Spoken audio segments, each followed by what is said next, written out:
Bom, nós estamos em mais uma sequência desses eventos da Escola Superior do Ministério Público e do Centro de Aperfeiçoamento da nossa Escola Superior do Ministério Público, o Centro de Aperfeiçoamento do Ministério Público do Estado do Ceará. Gostaria imensamente de agradecer à direção da escola, à direção do Centro de Aperfeiçoamento, aos nossos servidores da escola e do Centro de Aperfeiçoamento, dizer sempre da satisfação de estarmos por aqui conversando sobre assuntos de interesse do Ministério Público e, em particular, esse assunto que me é muito caro, que é falar um pouco do Ministério Público e a sua autonomia, né, no cenário, no contexto constitucional brasileiro de agora. Espero que vocês todos apreciem, que tenham mais curiosidade sobre as singularidades e as questões mais relevantes que envolvem o Ministério Público e, sobretudo, os desafios da instituição nesse contexto pandêmico e nesse novo mundo que certamente haverá de alterar alguma coisa depois que terminarmos ou que fecharmos esse ciclo mais, vamos dizer assim, opressivo, né, de isolamento social. Então, o mundo vai ter que pensar outras coisas e vai ter que pensar diferente, e o Ministério Público também. Eu trouxe uma pequena apresentação para vocês, para mais ou menos seguir de orientação e também para que eu não estivesse viajando um pouco falando do MP, que é uma instituição que me é muito cara, né, que é a minha casa, nesse sentido.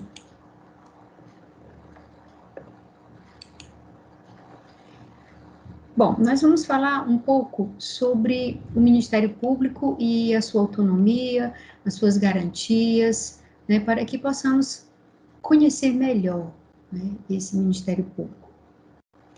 Acho que, primeiramente, para nós conhecermos melhor o Ministério Público, é importante voltarmos um pouco no tempo, para que possamos verificar e entender, né, as suas origens.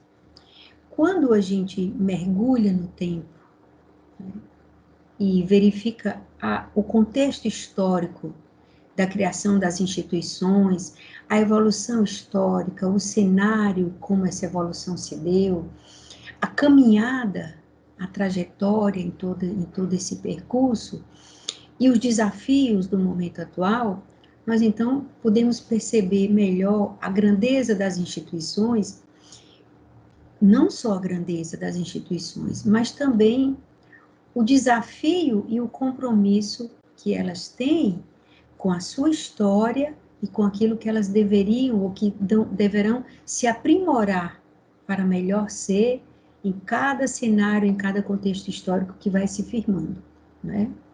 Então, no Ministério Público do Brasil, o Ministério Público brasileiro, né, tem uma origem francesa. Então, como instituição, nós temos uma origem francesa.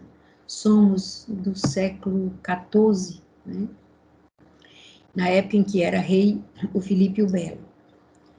E a nossa origem, exatamente naquela época, nós éramos os procuradores do rei, né, les gens du roi. E o que fazia esse procurador do rei? Esse procurador do rei cuidava de assuntos que eram de interesse, na linguagem de hoje, no contexto de hoje, que eram de interesse da coletividade, né, órfãos, pobreza, miséria, ofensas à lei, né, de uma forma geral, eram essas as temáticas, mas o rei não tinha tempo de se ocupar com essas questões, na linguagem de hoje, de ordem coletiva. Então, foi criada essa figura para que o rei pudesse se ocupar de outras questões, vamos dizer, mais relevantes ao interesse da época, e essas, então, ficaram a cargo dos procuradores do rei. Aí é a nossa gênese, aí é o nosso começo, né? Com o passar dos tempos, com o passar dos anos, nós começamos, esses procuradores do rei, eles começaram a ter uma atuação também nos interesses públicos do Estado, não é? E esse interesse público do Estado, então, nós tínhamos um mistério, uma função pública. Daí, então, o aprimoramento do nome para Ministério Público, não é? É interessante observar que nesse cenário que nós estamos falando, né, século XIV, nós estamos, então, no contexto da época, né, da Era Moderna. E exatamente no cenário da Era Moderna, nós começamos a ter uma evolução das teorias, das teses e do pensamento filosófico de toda a modernidade em relação à questão do Estado. Então, nós podemos dizer que o Ministério Público, o nascimento dele, a origem dele, está bem atrelada a todo o surgimento do desenho do Estado moderno que gerou o Estado que nós temos hoje, ou o Estado que deveríamos ter, né, um Estado social, democrático, né, um Estado voltado para os interesses do cidadão, para o interesse da maioria. Vamos então nesse caminhar. Bom, no século XVIII, né, nós estamos aqui no século XIV, o nascimento da origem do Ministério Público, mas no século XVIII, já pertinho do século XIX, os membros, ou seja, esses procuradores, né, eles adquiriram a vitaliciedade, ou seja, era nomeado para o cargo e ficava nesse cargo até morrer, era um cargo vitalício. Ainda nesse período, houve também uma atribuição para esses procuradores para que eles cuidassem das questões relacionadas à lei, o que veio a dar origem ao que nós chamamos depois de custos legis. O Ministério Público vai verificar se tudo que a lei está dizendo está tudo de acordo com o que ela diz, se aquilo que deveria ter sido feito foi feito segundo a regra legal. Né? E ainda, no finalzinho, já no limiar do século XIX, já por volta de 1799, nós temos, então, a figura de uma outra garantia, que hoje consta no nosso texto constitucional, que é a inamovibilidade.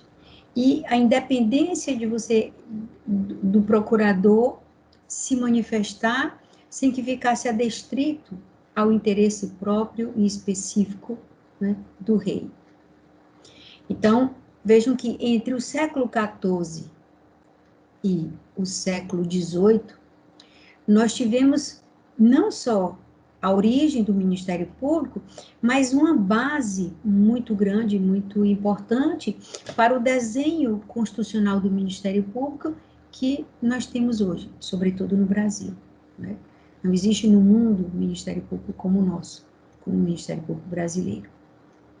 Bom, como o Brasil foi colonizado por Portugal, né, a figura do Ministério Público, então, de Portugal foi a figura que veio para nós, brasileiros, que veio para o Brasil. E em Portugal, também no século XIV, nós tínhamos os procuradores do rei, que eles cuidavam também das questões das posturas, né, dos regulamentos das posturas dos lugares e das causas penais. Então, a figura que nasceu na França, né, que o modelo padronizado, vamos dizer assim, que nós herdamos e que influenciou Portugal, né, em relação ao Ministério Público, também existia em Portugal e veio para o Brasil. E essa figura do promotor de justiça ou do procurador de justiça, ela é percebida em várias ordenações portuguesas.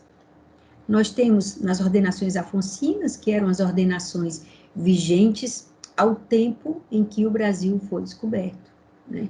E lá nas ordenações afonsinas, tem claramente que o procurador do rei, o procurador da justiça, ele ficava encarregado dos feitos relacionados às questões de justiça e relacionadas às viúvas e aos órfãos. Posteriormente, nas ordenações manuelinas, nós vamos ter que os feitos, né, dos procuradores dos feitos da coroa e o promotor de justiça, eles atuavam na casa de suplicação e na casa civil. Então, era relacionado também às causas, às questões e causas penais, né? E mais na frente, nas ordenações filipinas, né, no século XVI e século XVII, nós já tínhamos também um promotor de justiça na casa de suplicação, que era exatamente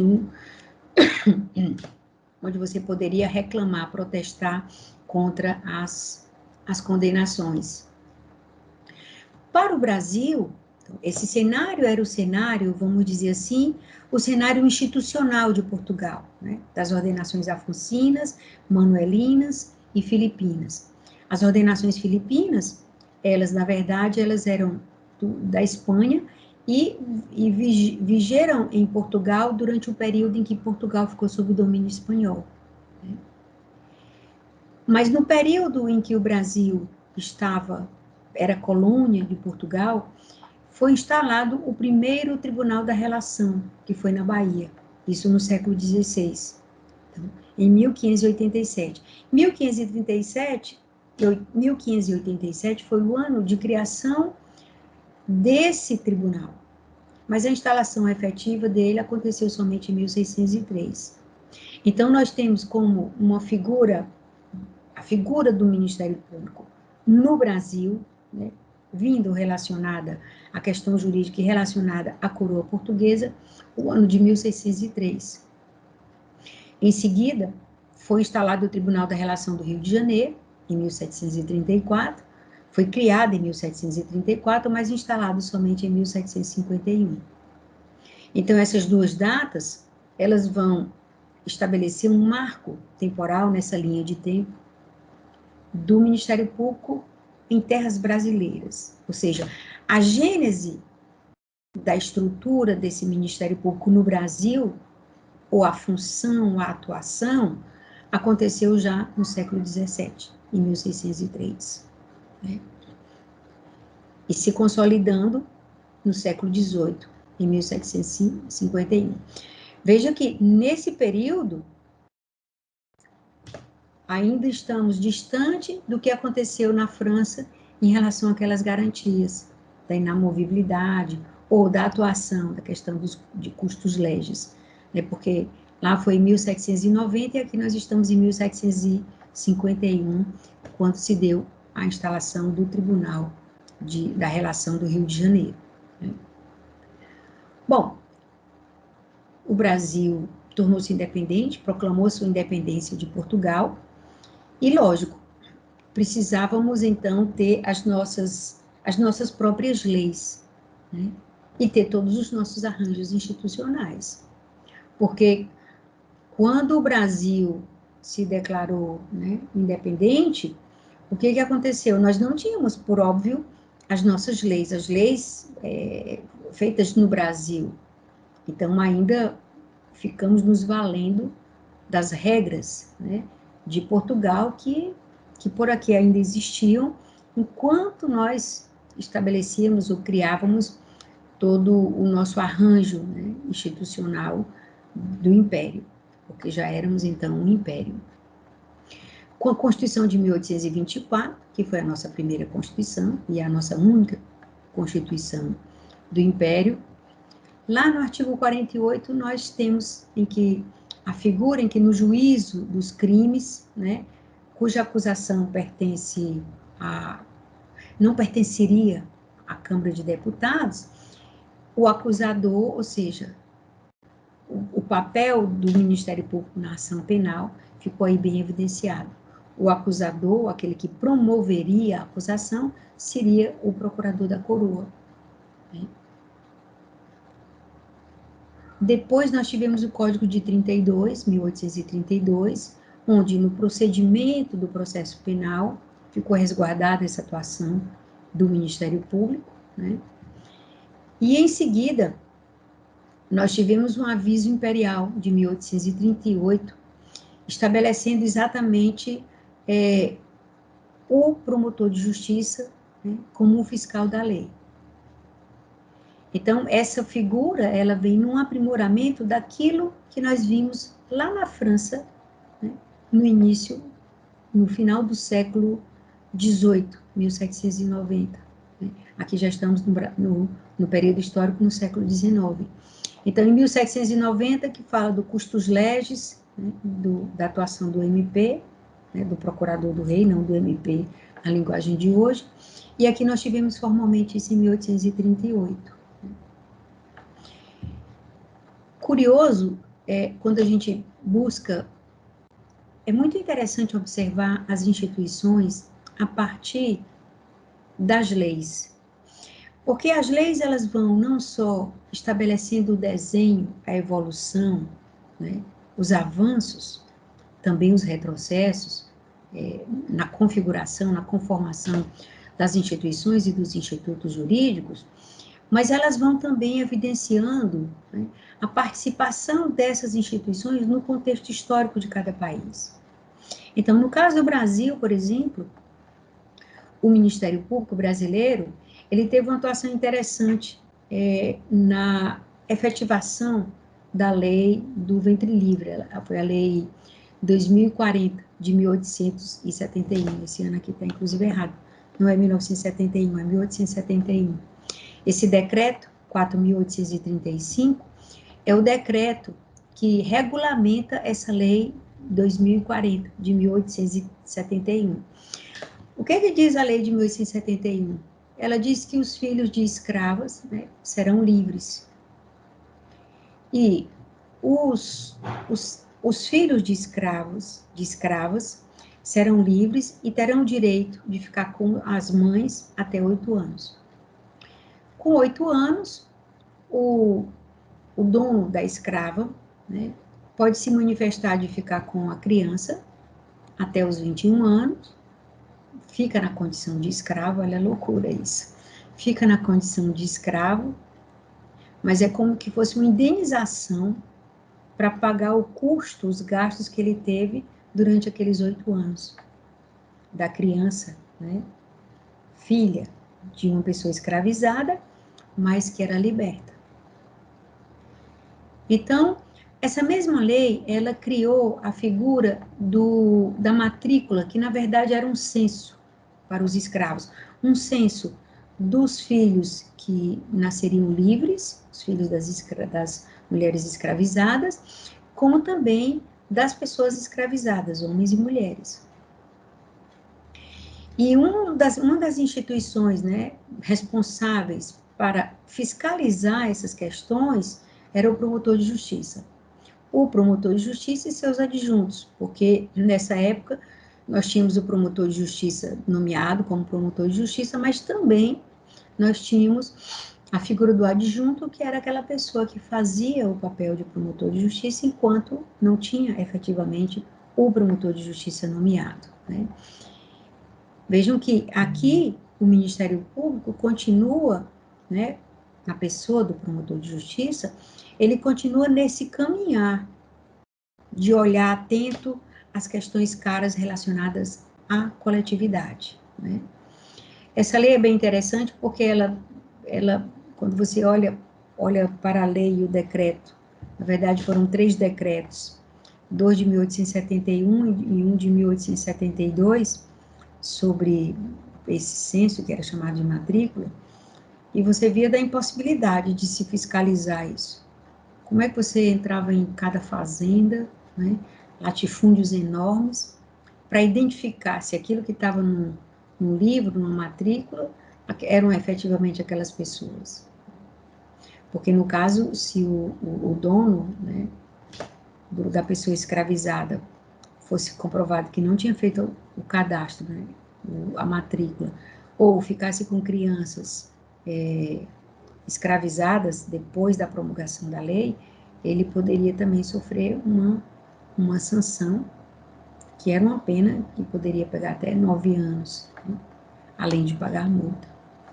Bom, mas o que interessa aqui é exatamente mostrar como o promotor de justiça, ele veio nesse crescendo de atuação voltada não só a questões da coletividade, mas em questões voltadas ao interesse da coletividade, no cenário brasileiro, na história, na contextualização socioeconômica brasileira.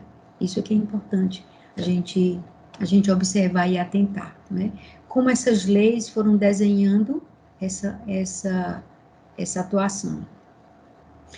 Bom, com a proclamação da República, né, nós tivemos, então, as constituições, já republicanas, e em todas essas constituições, a partir de 1891, em todas elas, há uma menção sobre o procurador, sobre a estrutura, ainda que referente à estrutura da Justiça Federal, mas a presença do Ministério Público nesse cenário, né? Em 1891, a primeira Constituição Republicana, e depois dessa Constituição, nós tivemos a regulamentação sobre a justiça local. E aí nós temos um capítulo nesse decreto que vai falar da figura do Ministério Público. Nessa época, o Ministério Público ele era vinculado, né, a localização dele, a sede dele relacionada ao Poder Judiciário. Então, aqui no Ceará, por exemplo, nós ficamos na sede do Poder Judiciário até a década de 70 do século passado. E por que havia essa ligação? Porque anteriormente à proclamação da República, o procurador, o chefe, né, do Ministério Público, o que fosse o equivalente hoje ao Procurador-Geral de Justiça, que na época era o Procurador do Estado, primeiro o Procurador da Coroa, na época do Império, depois o Procurador do Estado, ele era um desembargador. Então, lógico que ficava mais fácil, né, que a atuação, o trabalho do Ministério Público, o lado de endereço fosse no Tribunal de Justiça. Bom, e aí seguimos com essas constituições, né? Na Constituição de 34, um artigo específico, na Constituição de 37, aí depois disso nós já tivemos o Código de Processo Penal, então uma atuação criminal do Ministério Público bem desenhada, bem definida, né? Constituição de 46, né? Constituição de 67, Constituição de 69, e aqui na Constituição de 67, uma singularidade, nós passamos a integrar, ficar vinculado ao Poder Judiciário. Até então, na primeira Constituição Republicana, 1891, Constituição de 1934, 37, 46, nós estávamos vinculados ao Poder Executivo. Na Constituição de 67, ficamos vinculados ao Poder Judiciário. Mas aí na Constituição de 69, né, voltamos para o Executivo. Uma singularidade nesse regime, ou nos regimes constitucionais anteriores à Constituição de 1988, é que em cada momento que nós tínhamos uma organização da estrutura federal, isso se refletia na estrutura dos estados. Então, em 1897, tivemos o desenho da Justiça Federal, e aí o órgão acusador, o Ministério Público, nesse âmbito. Em 51, né, depois da Constituição de 46, nós tivemos, então, a organização do Ministério Público Federal, também em consequência, em decorrência de uma reestruturação da Justiça Federal à época, né? E assim as coisas foram mais ou menos se desenhando nesse cenário, até virmos, lógico, né, para a Constituição de 1988. Mas o que houve de interessante? Será que na Constituição de 1988, nós tivemos, assim, então, todos os constituintes, né, iluminados, vamos dizer assim, com essa ideia de criar o Ministério Público que nós temos hoje, de desenhar esse perfil constitucional, segundo o Ministério Público de hoje? se todos foram, né, ungidos, iluminados, na verdade, ainda no período da ditadura militar, então na década de 70, né, do século passado, o Ministério Público começou a questionar o seu papel institucional e a sua atuação. Assim, qual era o desenho do Ministério Público? O que competia ao Ministério Público realizar? Competia, como dito no período do Império ou no início da República, já no século XX, o Ministério Público ficar cobrando tributos à época da coroa, tributos da União, tributos dos Estados-membros. Era esse o papel do Ministério Público? Ou haveria assuntos, questões, temas mais relevantes que a instituição deveria se dedicar?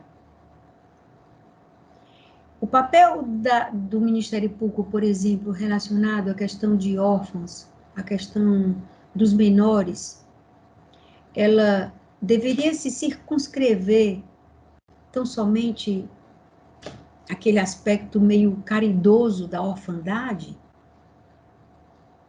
que ninguém tinha como acolher, então uma instituição ficava por ali olhando se aquele acolhimento estava ou não estava adequado, ou pelo menos atendia moralmente uma satisfação de que tudo estava funcionando, ou o papel do Ministério Público deveria ser mais ativo.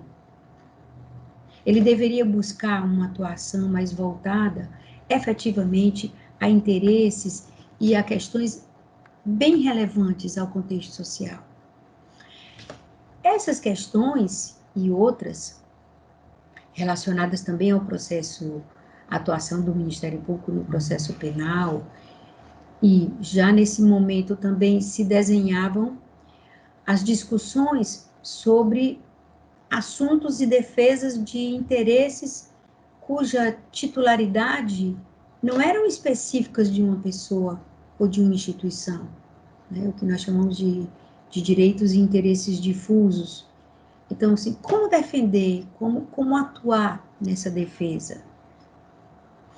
Todo esse caldeirão, né, vamos dizer assim, de ideias e de debates, né, sobre a questão da liberdade, a ofensa à liberdade, ao direito de pensamento, que na década de 70 nós estávamos num período da ditadura militar ainda no Brasil, isso foi fomentando, né, uma grande discussão para o desenho do Ministério Público na Constituição de 1988.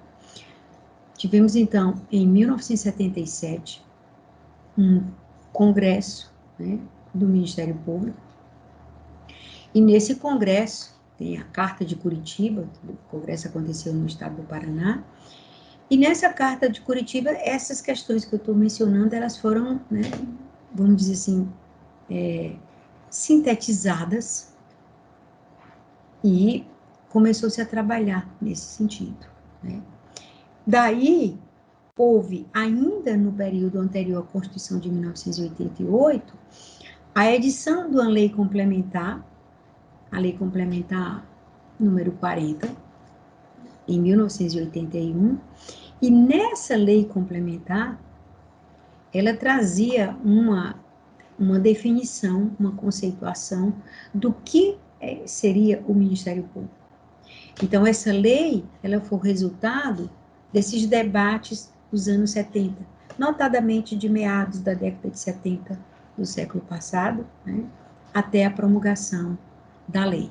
Então, vejam como como é semelhante, né, a definição, a conceituação do Ministério Público como instituição na lei de 81 com o texto constitucional de 1988, ou seja, 7 anos antes da Constituição de 88, nós apresentávamos, né, formalmente na Lei Complementar número 40, que o Ministério Público é uma instituição permanente e essencial à função jurisdicional do Estado, é responsável perante o Poder Judiciário pela defesa da ordem jurídica e dos interesses indisponíveis da sociedade, pela fiel observância da Constituição e das leis, e será organizado nos estados de acordo com as normas gerais desta lei complementar, ou seja, da lei complementar número 40. Então, aqui, né, usando a expressão, né, comum, quando a gente verifica o artigo 127, né, é muito parecido com um copia-cola, né, pelo menos no início do texto. Ó. No artigo 127 da Constituição de 1988, o Ministério Público é uma instituição permanente, essencial à função jurisdicional do Estado, incumbindo-lhe a defesa da ordem jurídica, do regime democrático e dos interesses sociais individuais indisponíveis. Uma redação mais bonita, mais enxuta, mas essa redação aqui, ela está dizendo tudo que estava dito no artigo 1º da Lei Complementar 40 de 1981. Então, isso é interessante porque, se nós observarmos o cenário jurídico brasileiro do início da década de 80, nós vamos verificar, né, um início de transformação nas estruturas legais, nos institutos jurídicos, que vão exatamente contribuir para os textos dos dispositivos constitucionais em 88, né, que foi discutido na Constituinte em 87. Isso evidencia, naturalmente, quando a gente olha historicamente, um avanço, né, no debate jurídico sobre direitos no Brasil.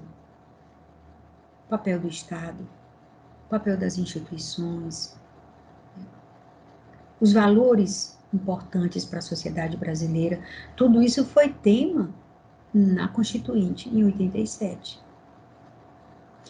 Mas tudo isso foi germinado, tudo isso começou a ser discutido, embora não houvesse tanta liberdade de expressão para ser veiculado na mídia facilmente, mas tudo isso foi gestado nesse contexto.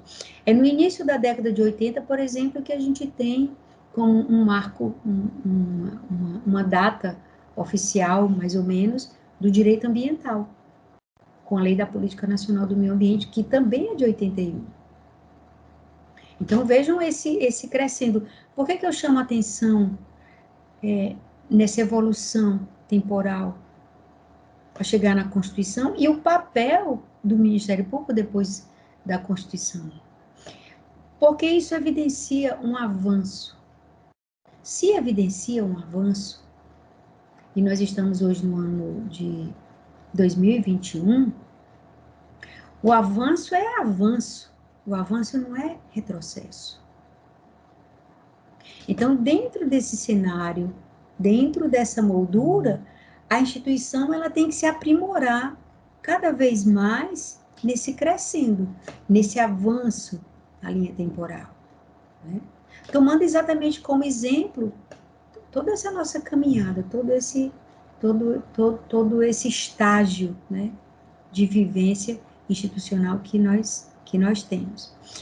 Muitas vezes as pessoas vão criticar o Ministério Público da Constituição de 1988, dizendo que, já ouvi muito isso, dizendo que o Ministério Público no Brasil, e só existe esse Ministério Público aqui no Brasil, como só existe Jabuticaba aqui no Brasil. Às vezes, de uma forma até pejorativa, né?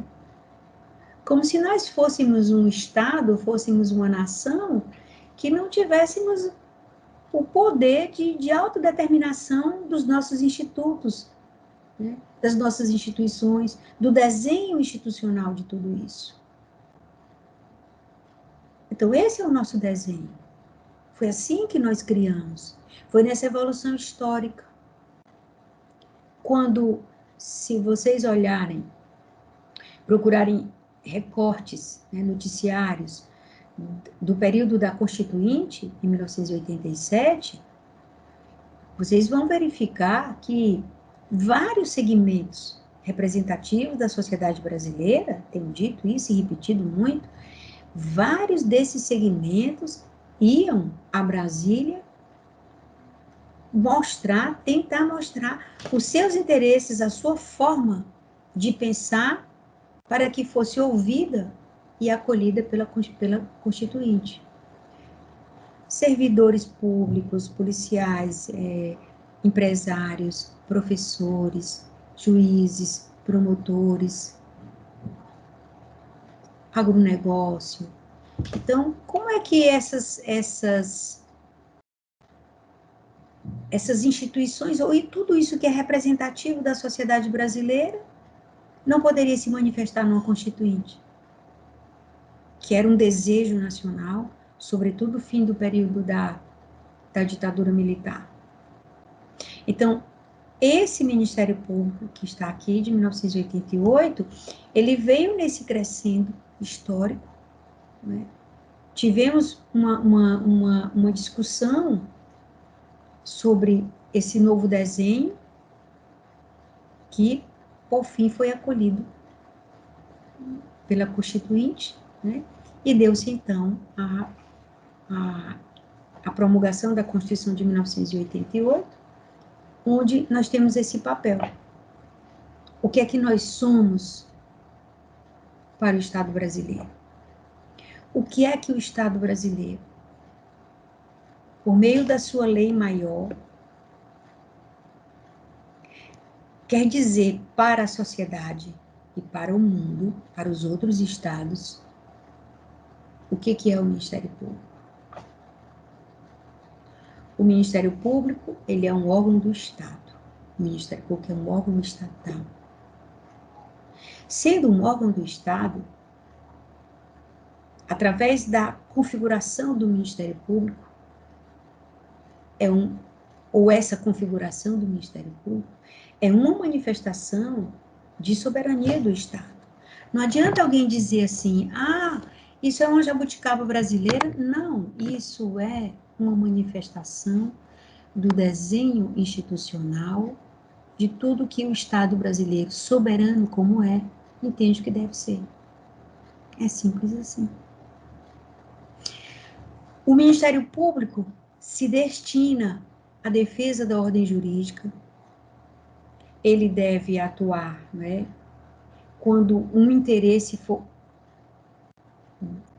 visivelmente, né, direto ou indiretamente, né, perceptível como indisponível, né, porque essa defesa de um interesse indisponível, por exemplo, eu tenho que defender a liberdade de uma pessoa, eu tenho que defender que uma pessoa não pode trabalhar, ser escravizada.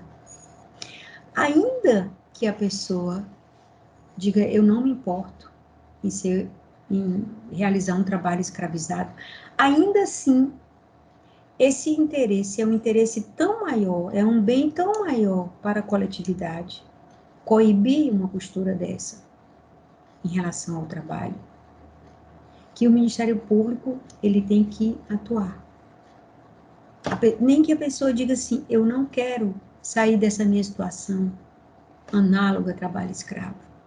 Eu não quero sair dessa situação de violência doméstica. Eu não quero que esse rio que está do meu lado deixe de ser poluído, ou que aquela empresa não seja atuada pela poluição. Eu não quero que o crime que foi cometido contra um amigo, um parente, seja investigado. Isso não é possível. Por que não é possível?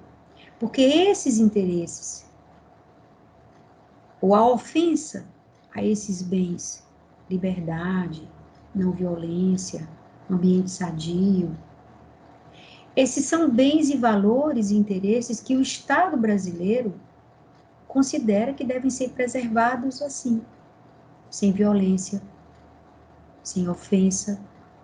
E quando a ofensa se dá a esses bens ou esses interesses, o Ministério Público tem que atuar.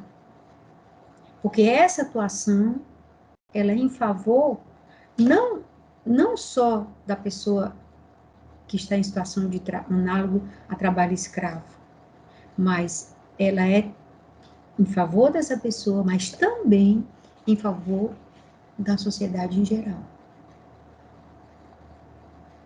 É mais ou menos, né, um desenho contemporâneo daquilo que nós vimos lá no século XIV em relação ao rei. Tem que guardar as proporções. Eu digo mais ou menos no sentido em que havia interesses em que, ainda naquele contexto histórico, século XIV,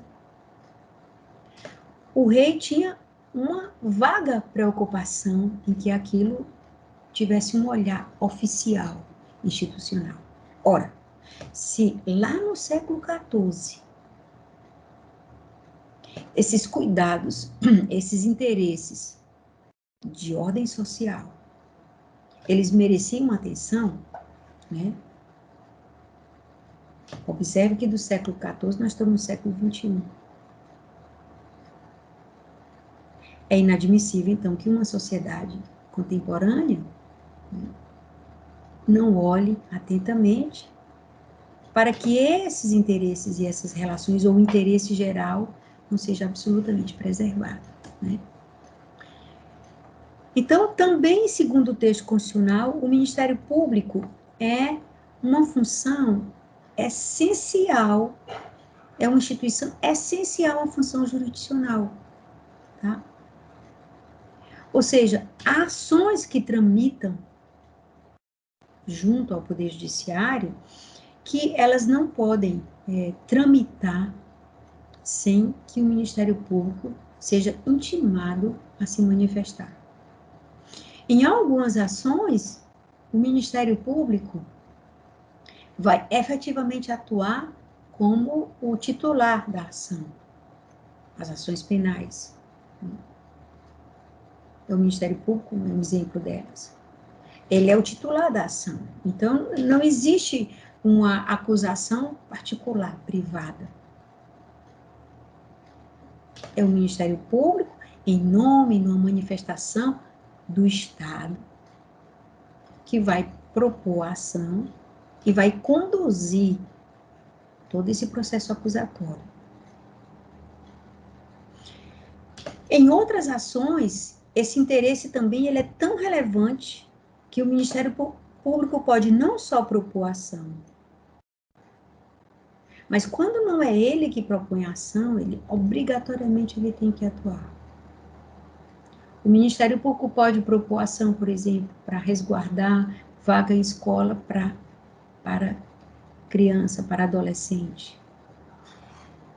Mas se alguém está discutindo esse direito em favor de uma criança ou do adolescente, uma associação, o pai, os pais, os avós, o Ministério Público vai atuar. Por quê?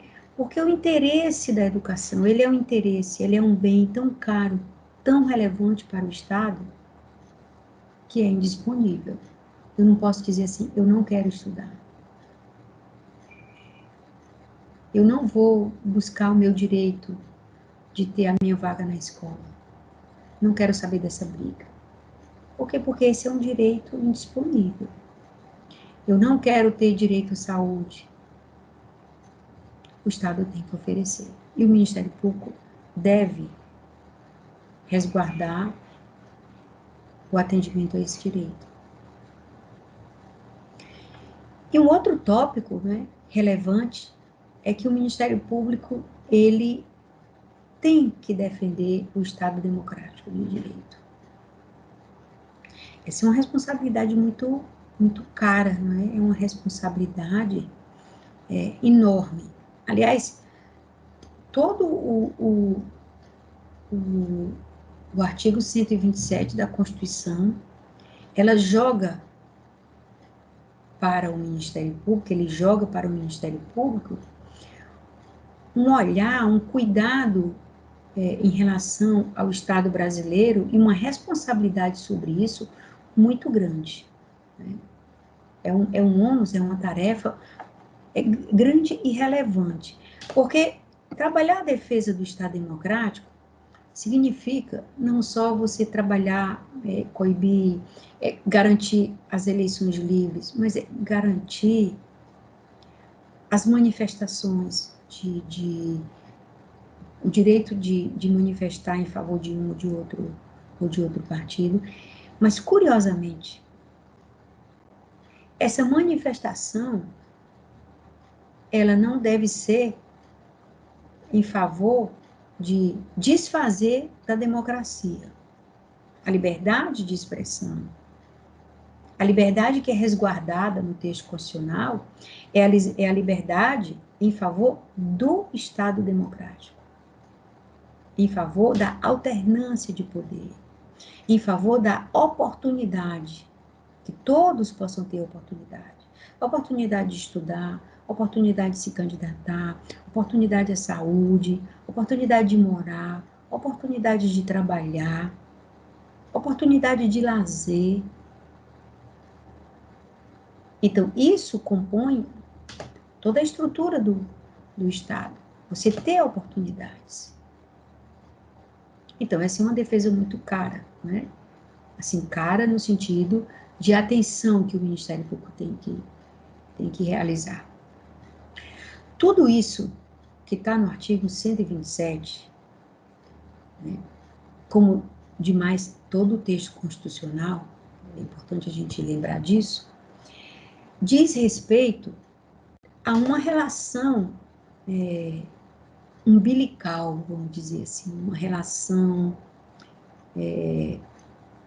inseparável com todos aqueles princípios, com todos os fundamentos que nós temos nos primeiros artigos da Constituição, artigo 1º, artigo 2º, artigo 3º, artigo 4º, artigo 5º, né? E até o artigo 6º nos direitos sociais. Em particular, nos 4 primeiros artigos, porque falam dos fundamentos e dos princípios. Então, tudo que o Estado brasileiro se propõe a resguardar como uma república, como uma democracia, né? Como a separação dos poderes, a busca da redução das desigualdades, o respeito à dignidade da pessoa, o pluralismo, todas essas questões, a relação com os outros povos, com as outras nações, a solidariedade, todas essas questões, elas identificam as propostas e os propósitos do Estado brasileiro, o que ele é e o que ele busca ser. Então, o Brasil é uma república, né? O Brasil, República Federativa do Brasil. O nome está dizendo, o Brasil é uma república, o Brasil é uma federação e o Brasil é uma democracia. E o Brasil busca reduzir as desigualdades sociais e regionais. Esse é um compromisso do Estado brasileiro. Então, o Ministério Público, como instituição permanente, também tem esse compromisso. E toda essa atuação, então, tudo isso que está aqui no artigo 127 é compromissado com o que está lá no artigo 1º, no artigo 2º, no artigo 3º, no artigo 4º. Tudo isso que está aqui, em disponibilidade de interesse, é absurdamente compromissado com o que está no artigo 5º, no artigo 6º. Então, essa configuração, né, que o Estado brasileiro se coloca no texto constitucional, né, perseguir esses compromissos, a efetivação desses compromissos, é uma função muito relevante do Ministério Público.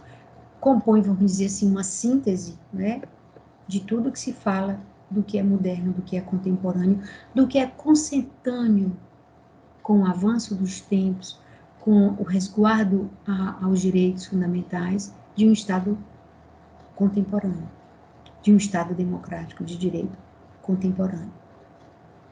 Então, vejam a relevância, né, e o compromisso dessa instituição que é o Ministério Público.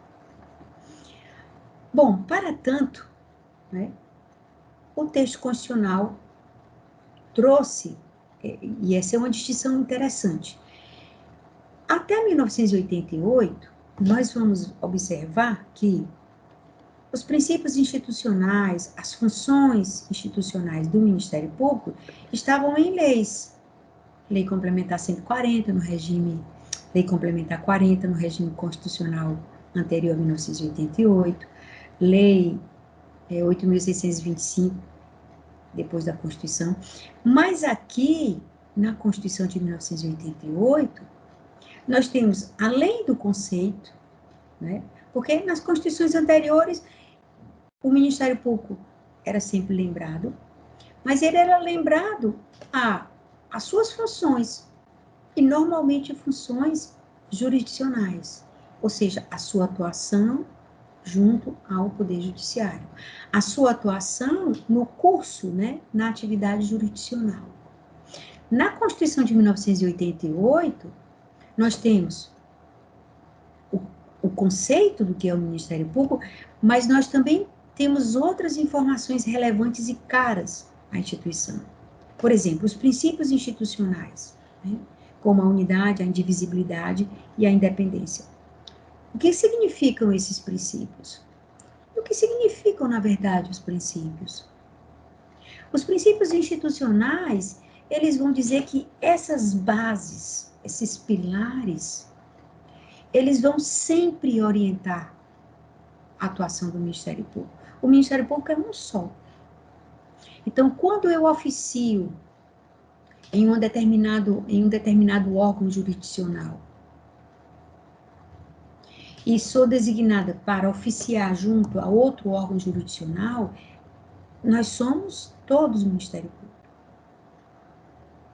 Quando eu estou em um órgão jurisdicional e estou em outro órgão jurisdicional, significa que é o Ministério Público que está nesses órgãos jurisdicionais.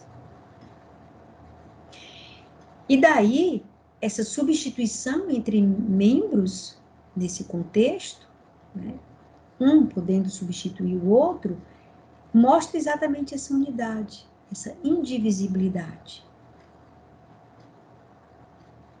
E a independência funcional.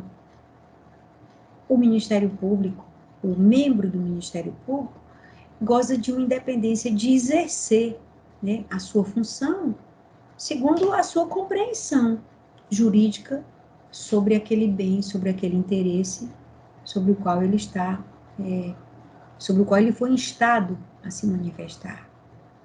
Seja na propositura de uma ação, quer dizer, seja numa atuação jurisdicional, quando ele é o titular da ação, seja numa atuação de custos legis, que hoje, na regra, né, no cenário contemporâneo, a gente chama função essencial. Né? Então, nesse cenário, essa independência funcional, ela muitas vezes é incompreendida. Ela é incompreendida por quê? Ela é incompreendida porque as pessoas acham que o fato de um membro pensar de uma forma e outro pensar de outra forma, isso tumultua. Mas, na verdade, isso é uma perspectiva de vamos dizer assim, de um pouco de não amadurecimento sobre os valores que as instituições têm na atuação jurisdicional ou na atuação extrajudicial. Porque é exatamente a forma singular de você analisar um texto e um fato, que vai dar toda essa riqueza, toda essa grandeza, que vai, inclusive, enriquecer o acervo jurisprudencial, que vai, inclusive, mostrar as várias faces da realidade do contexto social. E essa atuação funcional, ela não vai ficar desprendida, por óbvio, né, dos regramentos jurídicos. Aquilo que a lei diz, está dito. Aquilo que a Constituição diz, está dito e tem que ser obedecido. Está dito e tem que ser cumprido. A análise da independência, ela, lógico, ela vai se dar na forma em que eu coloco aquele dispositivo que é singular na atuação de cada membro. Se eu for examinar um processo, por exemplo, como eu gosto muito da temática ambiental, eu vou ter toda a questão que vem para mim com essa perspectiva ou necessidade dessa apreciação, eu vou olhar de um jeito, segundo o que eu interpreto, segundo o que eu observo, dentro do cenário constitucional brasileiro sobre a temática ambiental e os regramentos infraconstitucionais. Outra pessoa que não tenha tanto afeição à temática ambiental vai olhar parecido, mas talvez não tão igual. Isso é independência funcional.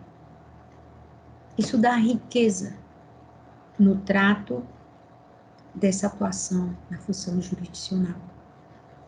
E não fogo amigo, né? Como às vezes as pessoas querem colocar, ou uma incompreensão. Bom, a autonomia do Ministério Público, né, significa uma grande conquista e um grande evento na consolidação de um Estado democrático, sobretudo do Brasil. Por quê? Porque essa autonomia institucional implica que o Ministério Público ele não precisará da anuência, seja do chefe do procurador, seja do chefe do executivo, o chefe do Poder Judiciário ou do Legislativo, o presidente da Casa Legislativa, para exercer a sua função.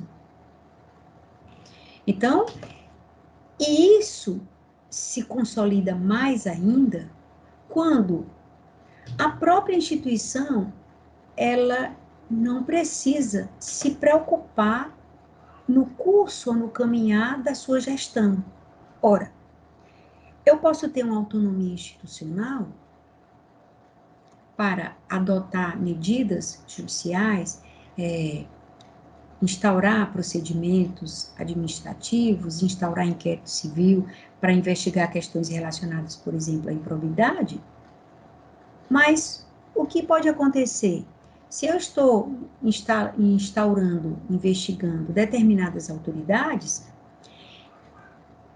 a instituição pode se ver, vamos dizer assim, constrangida em relação aos seus assuntos administrativos, porque essas autoridades podem manipular ou manobrar para inviabilizar o funcionamento administrativo do Ministério Público.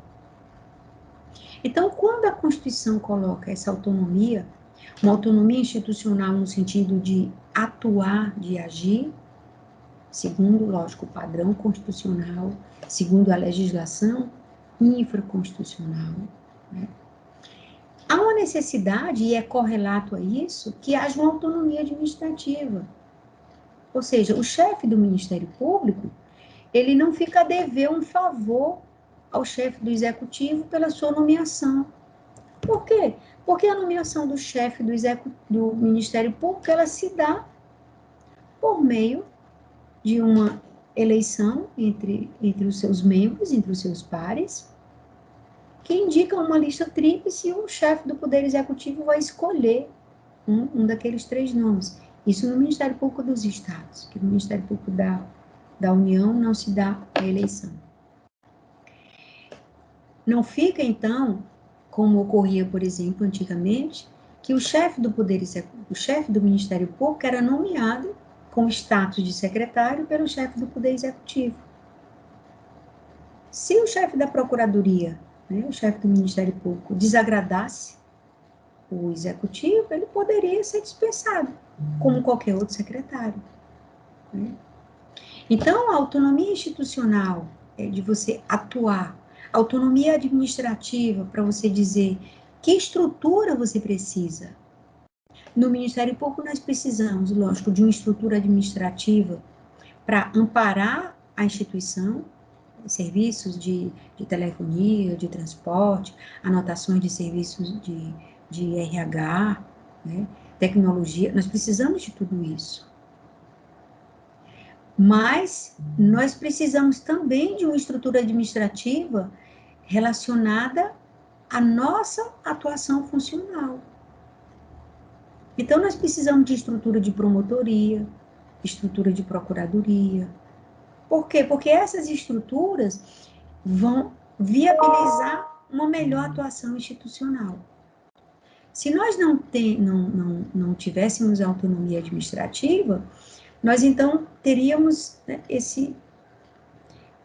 vamos dizer assim, esse descompasso entre o desejo, a força e o poder legal de atuar e a dificuldade em dispor sobre toda essa estrutura, né?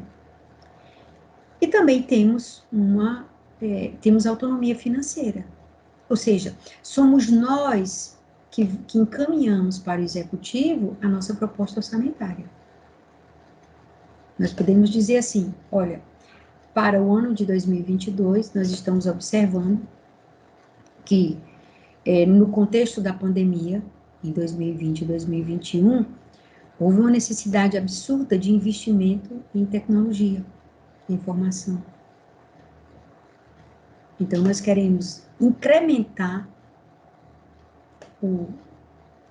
a nossa proposta orçamentária em trabalhar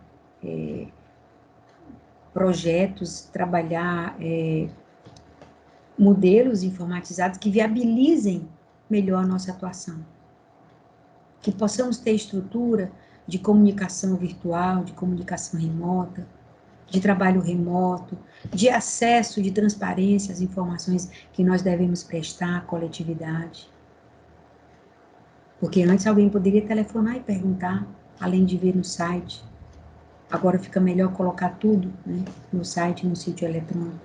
Bom, então, autonomia para o Ministério Público, que foi assegurada pela Constituição de 1988, ela vem reforçar o compromisso e a responsabilidade sobre o nosso desenho institucional lá no artigo 127. Por quê? Porque nós não podemos dizer assim, bom, a gente pode fazer tudo isso, mas infelizmente nós não temos autonomia administrativa. Infelizmente nós não temos autonomia financeira. Ficamos a depender de pedir que o Poder Executivo, ou que o Poder Legislativo venha olhar para viabilizar essa autonomia. Então, esse é um pensamento, uma estrutura constitucional interessante, porque viabiliza efetivamente a atuação do Ministério Público no cenário desenhado em 1988. Né? Nessas autonomias que nós acabamos de falar, nós temos também, que faz parte de todo esse processo de autonomia institucional, nós temos autonomia para encaminharmos a elaboração, as minutas de anteprojetos de lei relacionadas aos nossos interesses. Que interesses? Por exemplo, nós precisamos alterar determinada estrutura dos órgãos do Ministério Público para melhor atender a sociedade. Nós precisamos alterar uma mobilidade de atuação do Ministério Público. Em vez dessa atuação ser somente local, ela acontecer regionalmente. Acontecer uma atuação, por exemplo, sobre determinada temática por região do estado do Ceará. Então, essa regionalização pode ser por bacia hidrográfica, pode ser pelas próprias regiões administrativas que o Estado cria, né? Ou regiões de desenvolvimento. Por exemplo, pode-se colocar uma atuação do Ministério Público sobre patrimônio cultural costeiro a partir determinando que essa atuação se dê pelas regiões de turismo que o Estado do Ceará cuida, na perspectiva administrativa do Estado. E nós iríamos atuar dentro do nosso ofício, na perspectiva da defesa do patrimônio cultural. Comunidades costeiras, modos de fazer, modos, vivências, cultura, cantigas, tudo que integrasse o patrimônio cultural material e imaterial que está lá resguardado, né, ou que é lembrado no texto constitucional, lá no artigo 215 e 216. Então, isso significa que somos nós que temos a iniciativa de encaminhar para a Casa Legislativa todo esse desenho. Precisamos organizar a estrutura administrativa das promotorias de justiça. Então, a iniciativa desse projeto de lei, redesenhando essa estrutura, essa iniciativa é nossa. Não é do Poder Executivo ou do Poder Legislativo que vai dizer, eu quero mudar a estrutura do MP. Lógico que, quando nós encaminhamos a proposta, né, a minuta do anteprojeto de lei, ela é passível de discussão na Casa Legislativa, no ofício legislativo. Pode ser modificada, por óbvio, porque é a função do legislativo. Mas a iniciativa de encaminhar, a iniciativa de fazer o desenho administrativo, a iniciativa de dizer como vai gastar o seu orçamento, é nossa, não é dos outros poderes. E o que abrange todo esse Ministério Público? Né? O que envolve tudo isso? Né? Lembrando que o Brasil é uma federação, né? O Estado brasileiro é uma federação. Então, nós temos as estruturas, né? A estrutura federal e a estrutura dos demais entes federativos. Né? Que no caso da atuação jurisdicional, nós temos a atuação federal, no âmbito federal, e a atuação nos estados, que vai se concretizar localmente nas cidades, mas a estrutura é estadual. Então, o Ministério Público, ele abrange o Ministério Público da União, que, por sua vez, no Ministério Público da União, nós temos o Ministério Público Federal, o Ministério Público do Trabalho, o Ministério Público Militar e o Ministério Público do Distrito Federal e Territórios. Né? Que território se a gente não tem mais, mas uma denominação que a gente não... Os territórios antigos, né, na Constituição, foram transformados, alguns deles em Estado, outros voltaram a integrar o Estado membro anterior, antes da ditadura, mas nós podemos, é possível que pode ser criado algum território, então existe já essa figura, né? Então, o Ministério Público da União abrange o Ministério Público Federal, o Ministério Público do Trabalho, Ministério Público Militar e do Distrito Federal e Territórios. E temos também o Ministério Público dos Estados. Somos 26 estados na federação, então, em cada unidade dessas, em cada estado membro, nós temos o Ministério Público Estadual. Ministério Público do Estado do Ceará, Ministério Público do Estado de Minas Gerais, Ministério Público do Estado de São Paulo, Ministério Público do Estado do Amazonas, e assim, sucessivamente, para os 26 estados. E como se dá o ingresso nessa carreira? Quais são as regras constitucionais para isso? O ingresso na carreira do Ministério Público se dá, por óbvio, por meio de concurso público.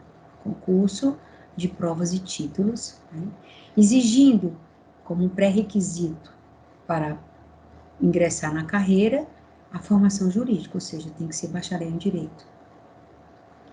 E tem que ter uma prática mínima de 3 anos de atividade jurídica, né, para começar, para trabalhar, para ingressar na carreira. que significa isso? Bom, se você se graduou em 2020, você tem que ter 3 anos de prática de atividade jurídica, né? Então, 21, 22 e 23. Somente em 2023 você poderá ingressar na carreira do Ministério Público por concurso. Essa atividade jurídica é atividade jurídica ampla que se possa ter, de consultoria, de trabalhar em advogar, né? Trabalhar em escritórios, é uma atividade jurídica ampla. Uma vez ingressado na carreira, né, como promotor de justiça,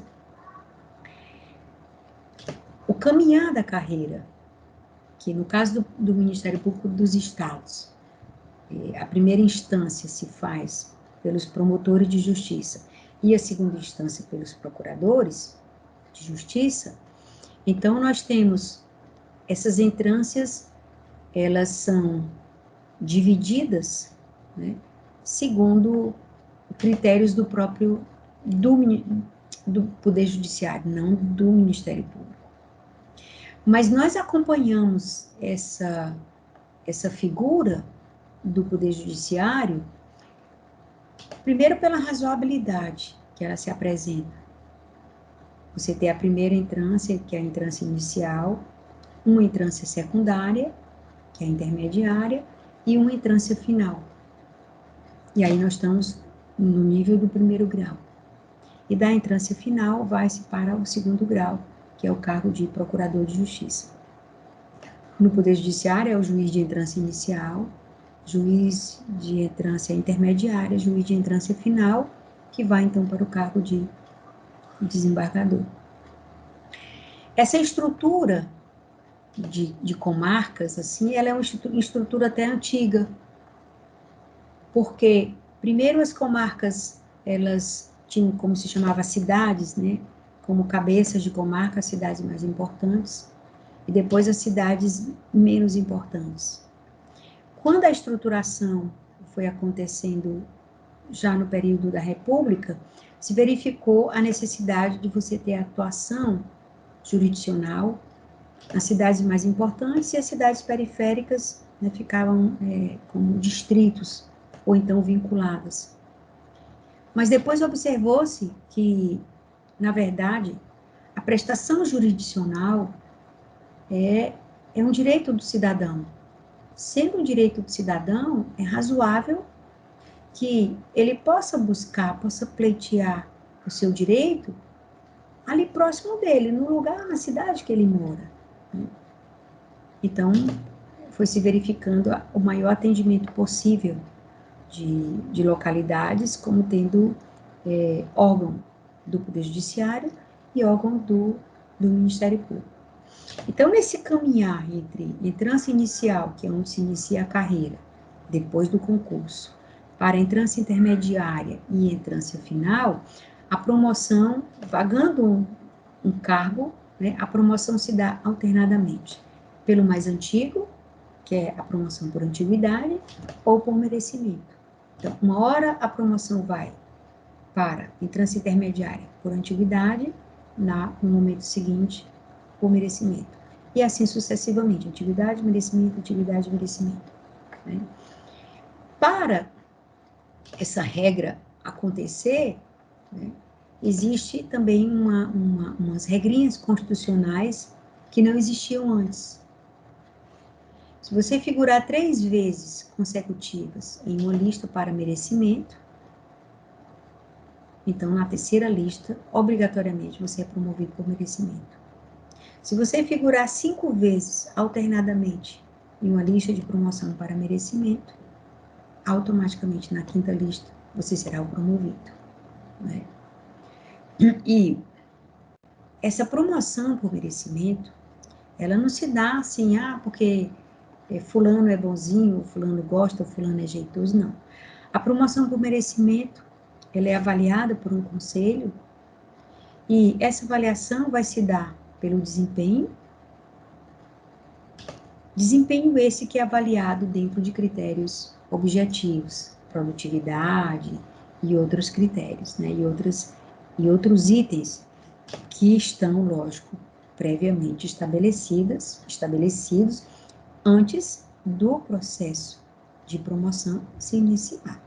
Quando você vai concorrer à promoção, as regras sobre esses critérios já estão definidas, né? Isso é muito interessante porque no regime constitucional anterior, a escolha do merecimento, né, ela era aleatória, assim, o promotor entrava na lista, ele poderia estar na lista, vamos dizer, na lista geral, no 48º lugar, e alguém que já tinha mais tempo de serviço, que já tinha mais produtividade, que estivesse, por exemplo, no 10º lugar, poderia ser preterido por esse do 49º, 48º.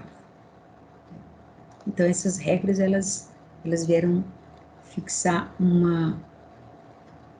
alguns critérios para retirar, né, a subjetividade das promoções nesse contexto. Então, isso foi muito importante. A outra questão é que nessa autonomia que nós falamos anteriormente, tá? Autonomia administrativa, quem escolhe quem nomeia, né, o promotor de justiça depois que ele passa no concurso. Quem abre o concurso? Quem nomeia o promotor aprovado no concurso? Quem publica a lista dos aprovados? Quem nomeia o promotor aprovado no concurso? Quem promove o promotor nessa atividade ou por merecimento é o Procurador-Geral de Justiça. Isso está aqui nesse elenco da nossa autonomia. Antigamente não era assim. Quando eu entrei no Ministério Público, por exemplo, que entrei no regime constitucional anterior, a promoção nossa, dos membros, quem assinava era o governador. Nós fazíamos uma lista tríplice, o Conselho Superior preparava a lista e encaminhava para o governador e ele escolhia. Antes dessa lei complementar 40, um procurador que precisasse viajar, por exemplo, para uma reunião de procuradores gerais, quem editava a portaria autorizando o procurador-geral a viajar era o governador. Nós não tínhamos essa autonomia, né? Vejam como ela é interessante e importante para a atuação funcional do MP. Bom, então essas regras constitucionais para o ingresso na carreira, elas vão configurar e vão fortalecer essa autonomia que a gente viu aqui, né? Vão fortalecer muito. E o que diz mais, né, a Constituição? Ela fala das nossas garantias e das nossas vedações. Então, que garantias nós temos, né? Nós somos vitalícios, ficamos no cargo, né, até aposentar, nós não podemos perder o cargo, salvo-se por uma decisão, né, uma sentença judicial transitada e julgada. Então, para isso acontecer, tem que ter havido, lógico, previamente um processo administrativo, com direito à ampla defesa, né, oportunidade de defesa e contraditório. Nós somos inamovíveis, né? Temos a garantia da inamovibilidade. O que significa isso? Significa que você está numa comarca e você só sai dessa comarca se você quiser. Por quê? Porque você tem que dizer que quer ser promovido por antiguidade ou por merecimento. Ou lógico, se houver algum processo administrativo relacionado a algum desvio de conduta funcional. Mas no contexto regular de atuação, você não é obrigado a sair da comarca porque você está, vamos dizer assim, contrariando interesses econômicos, ou porque você está atuando e essa atuação está contrariando interesses políticos, né? Nada disso é possível, porque o membro, né, o promotor de justiça e o procurador, ele tem a garantia da inamovibilidade. Antigamente, o que acontecia, muitas vezes, se um promotor contrariava algum interesse político, econômico de uma região, ele era convidado, por exemplo, para ficar numa comarca ou ser promovido, ou uma comarca que fosse melhor, favorecesse algum interesse pessoal dele. Por exemplo, alguém estava trabalhando em Iguatu, mas a família da pessoa toda era do Crato. E aí, ele trabalhando em Iguatu, poderia contrariar algum interesse e não era tirado, assim, a força, né? Mas dizia assim, fulano, doutor fulano, nós estamos precisando de um promotor que atue muito no júri, lá em Juazeiro. Então, se eu não quer ficar lá em Juazeiro, como se estivesse em Iguatu, sai da sua comarca, diz, nossa, minha família toda está no Crato, é um boa, tá, eu vou para Juazeiro, né? Quer dizer, isso é uma forma de você retirar a pessoa nesse contexto, né? Agora não. A inamovibilidade é uma garantia para a atuação funcional, para exatamente garantir a isenção, né, dessa atuação, da atuação imparcial, da atuação correta. A outra garantia é a irredutibilidade do subsídio. Não pode ter uma lei que venha dizer que você ganha tanto e vai ganhar menos. Nem quando você aposenta. Então, você aposenta e você tem a paridade com o subsídio dos colegas que estão em atividade. Então, alguém que se aposentou ganhando como promotor de entrância final,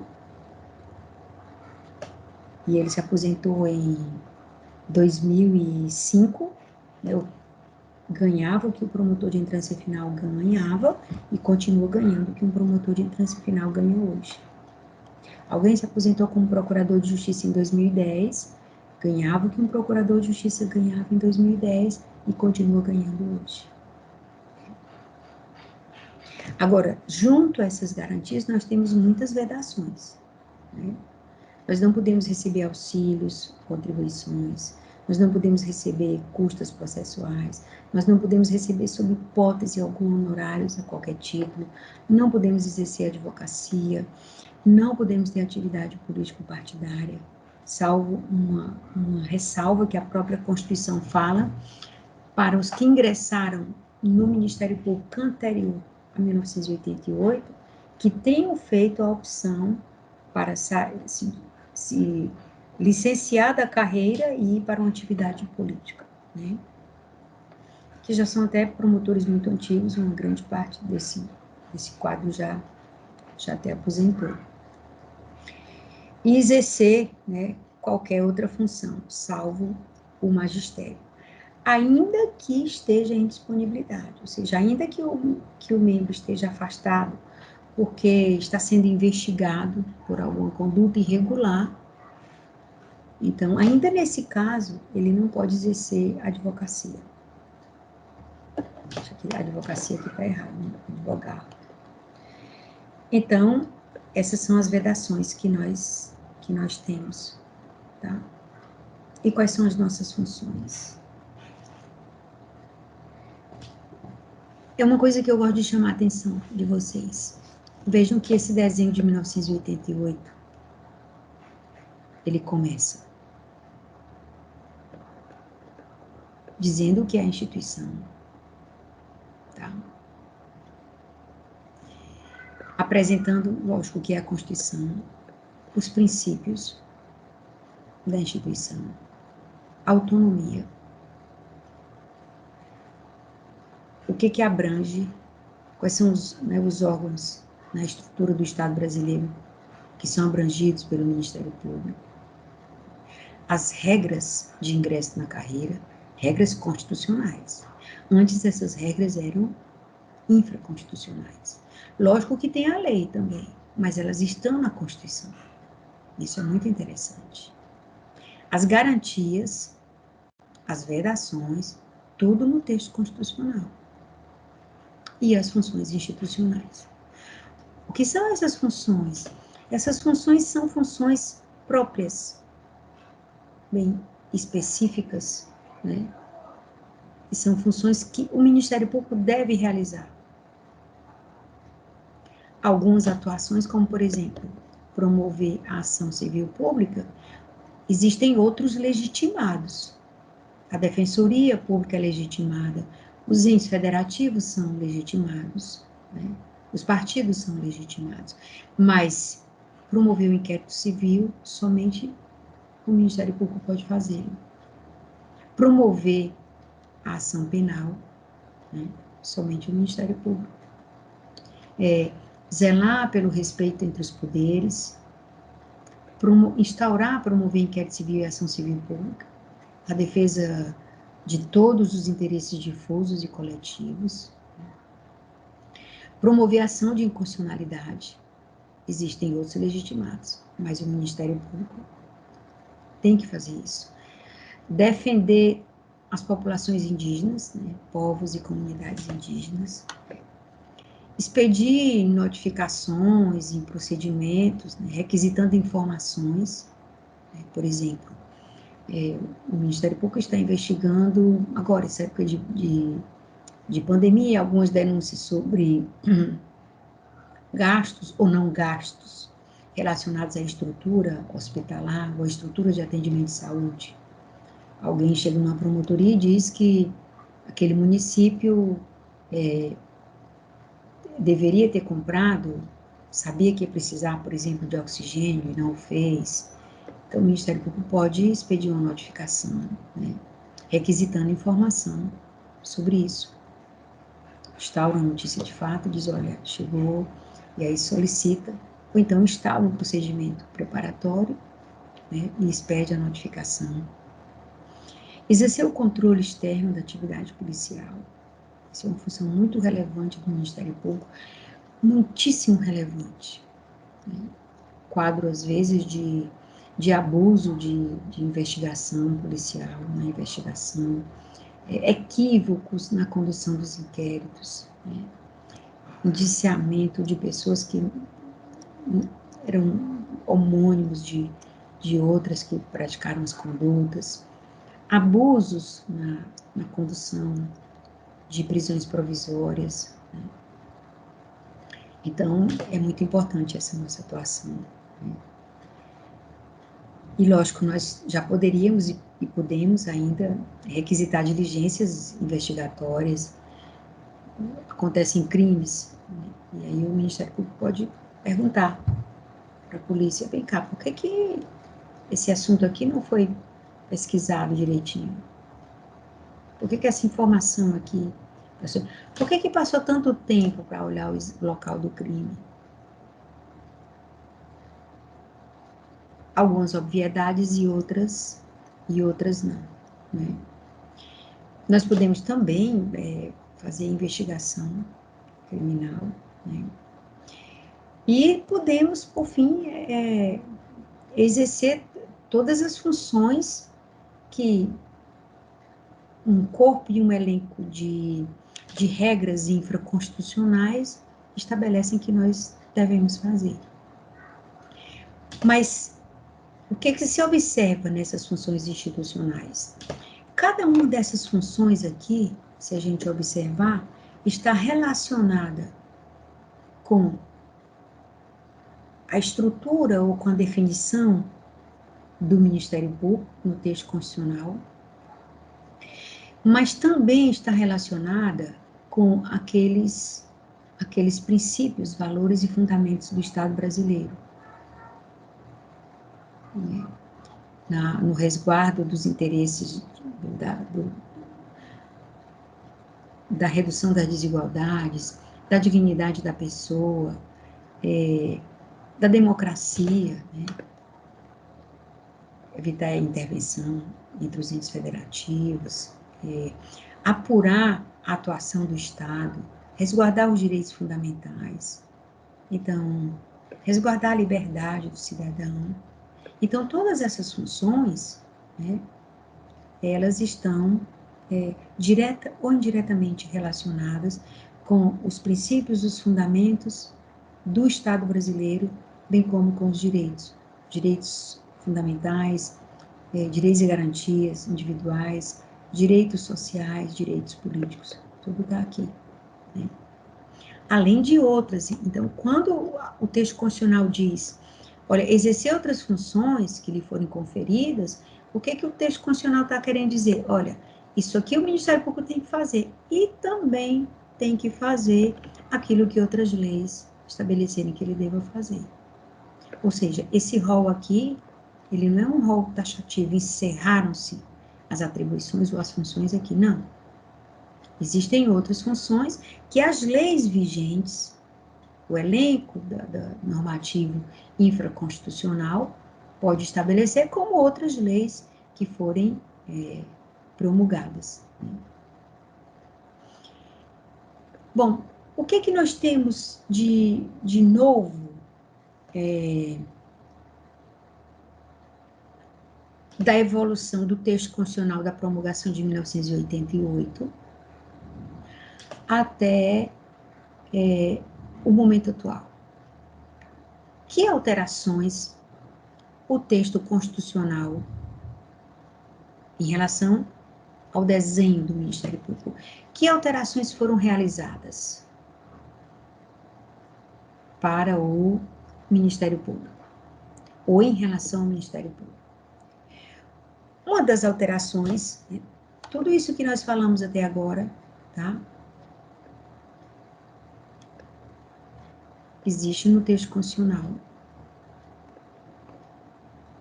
de 1988. Existe e está lá. Mas em 2005, nós tivemos uma alteração no texto constitucional, criando na estrutura do Ministério Público, né, no capítulo do Ministério Público, o Conselho Nacional do Ministério Público, como também foi criado o Conselho Nacional de Justiça para o Poder Judiciário. E qual era a queixa, qual era a função o papel para esses conselhos, né, tanto do Poder Judiciário como do Ministério Público?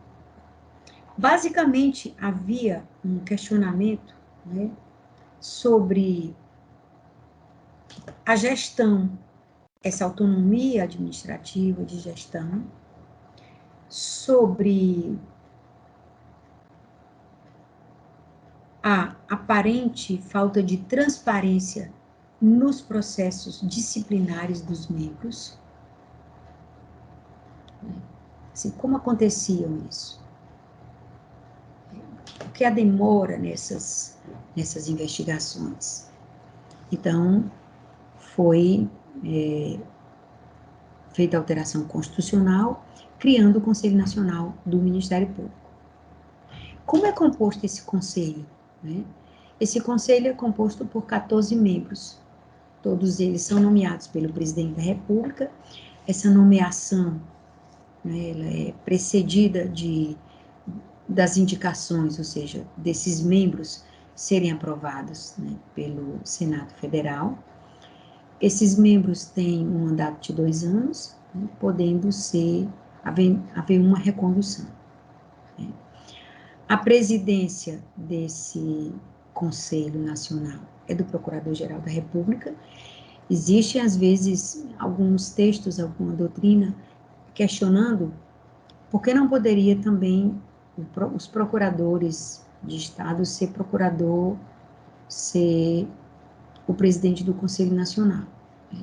Mas existe uma regra de ordem constitucional bem interessante, porque como nós estamos aqui no órgão máximo, né, que é o Conselho, as questões, por exemplo, relacionadas à estrutura federal, presidência da República, ministérios, ministros, elas vão acontecer, a discussão judicial dar-se-á no Supremo. E compete ao Ministério Público Federal, ao Procurador-Geral da República, essa atuação perante o Supremo, né? Nós temos uma estrutura federativa e nessa estrutura fica dito lá, os tribunais estaduais, os tribunais federais, a estrutura judicial federal, a estrutura ministerial federal. Então, por isso que é de muita razoabilidade e de coerência dentro da estrutura e do cenário jurídico, desenho desse cenário, que a presidência do Conselho Nacional se dê, né, ao Procurador-Geral da República, que passa a integrar. Desses 14 membros, nós temos 4 membros que são do Ministério Público da União, porque tem um representante do Ministério Público Federal, Ministério Público Militar, Ministério Público do Trabalho e Ministério Público do Distrito Federal e Territórios. 3 membros representando o Ministério Público dos Estados, né? Eu acho que, no caso, nós somos menos representados, porque nós somos 26 estados, temos 5 biomas, né? Acho que deveríamos, por regiões norte e sul, nordeste, centro-oeste, né? Deveríamos ter pelo menos, sudeste, deveríamos ter pelo menos um por região. Mas somos representação do Ministério Público dos Estados e 3, temos representação da Ordem dos Advogados, representação do Poder Judiciário e representação do Poder Legislativo, né? É daí que vem a composição do Conselho Nacional. E a competência? Bom, o Conselho Nacional, a ele é incumbido verificar a atuação administrativa e financeira do Ministério Público. Então, essa autonomia que nós vimos aqui, né, essa autonomia administrativa e essa autonomia financeira, nas críticas que existiam, era que o Ministério Público, tudo bem, o Ministério Público é autônomo, presta contas aos tribunais de contas, ao Ministério Público Federal, Tribunal de Contas da União, Ministério Público dos Estados, aos tribunais de contas dos respectivos estados. Mas e aí? Fica por isso? Então, o Conselho Nacional do Ministério Público, ele pode examinar, receber denúncias da população, receber denúncias do próprio Ministério Público, tá, sobre essa atuação administrativa e financeira, sobre os gastos que o Ministério Público está fazendo, como está fazendo, né? Às vezes interferindo na questão, não só de ordem formal, né, mas de ordem mais subjetiva, porque gastou nisso, não gastou naquilo. Bom, ele também pode acompanhar e receber denúncias sobre o descumprimento dos deveres funcionais dos membros, né? Muitas vezes, algum membro do Ministério Público incorre em um deslize funcional e essa apuração sobre a conduta dele, mal é iniciada aqui, o Conselho Nacional diz, não, me dê para cá, que eu aqui vou investigar esse fato, né? Também o Conselho Nacional vai observar se os Ministérios Públicos da União e dos Estados atentam para as regras, né, constitucionais sobre a administração pública, atendimento daqueles princípios, legalidade, moralidade, transparência, né?